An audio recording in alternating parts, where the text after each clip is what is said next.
morning to you all. Today is Good Friday, so loving and greetings to all of you in the most precious name of our Lord Jesus Christ.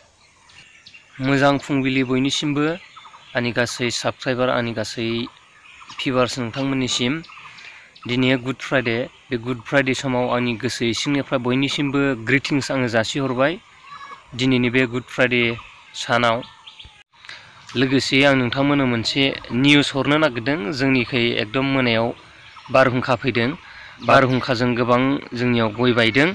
दा बोथोराबो मोजां नङा जोमैजों साग्लोबजोबनाय केमेरायाबो एसेबां थिग जायाखै बोथोरनि थाखाय दा जिखियानो जा दिनै बोथोरा एसेबां मोजां नङा मोनायाव एकदम बारहुंखा फैनानै गयफोरा बायजोबदों लामाफोरा एकदम लेथ्रा जानानै दङ नोंथांमोना नाहरनो हागोन एकदम दाखोर दाला जाजोबनानै दङ बारहुंखाजों साखोन सिखोनानो गैया आं गुड फ्राइडेनि थाखाय अलरेडि भिडिअ बानायखानाय आपल'ड खालामना दोनखाजोबबाय जे पार्ट 1 पार्ट 2 पार्ट 3 पार्ट 4 बेबायदि आङो बानायखाना दोनखाबाय दिनै आङो गुड फ्राइडेनि मुङाव गोदानै भिडिअ बानाया नोंथांमोना बे बानायखानाय भिडिअखौनो नायदो नायनानै एसे दिनैनि गुड फ्राइडेखौ बरायदो आरो गोसोखांदो जिसु ख्रिस्ट'आ जोंनि थाखाय कालभारि क्रुसाव थैबाय जोंनि पापनि थाखाय बिनि थैनायजोंनो जोङो बयबो सोरगोआव थांनो हानायनि राहा लामाखौ जोङो मोननो हाबाय मात्र जोङो जिसु ख्रिस्ट'खौल' फोथायनो नांगौ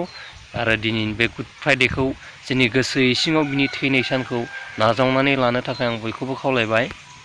अब्लाबो गुड फ्राइडेनि थाखाय सिगाङाव जिखिनि आङो भिडिअ बानायखांबाय बियो कमप्लिटलि जोबथ'वाखै जोबनाया आद्रा जानानै दङ आङो बानायबावगोन बेखौ बिनि उनाव माखासे आद्रा थानाय बाथ्राफोरखौ आङो नोंथांमोननो फोरमायबावगोन बिनि थाखाय नोंथांमोना इयुनाव नायबावनो हागोन जिखिजाया आंनि लोगो नोंथांमोन आंनि साबस्क्राइबार नोंथांमोन आंनि भिउवार्स नोंथांमोन आङो नोंथांमोनखौ प्रभु जिसु ख्रिस्ट'नि मुङै दिनैनि बे गुड फ्राइडे समाव बरायहरबाय आरो लोगोसे आंनिफ्राय रोजा रोजा नोंथांमोननिसिम गुड फ्राइडेनि मुङै ग्रिटिंस हरनाय जाबाय बेखौनो बुंनानै आंनि दिनै बे सुंद' भिडिअखौ फोजोबनाय जाबाय आमेन।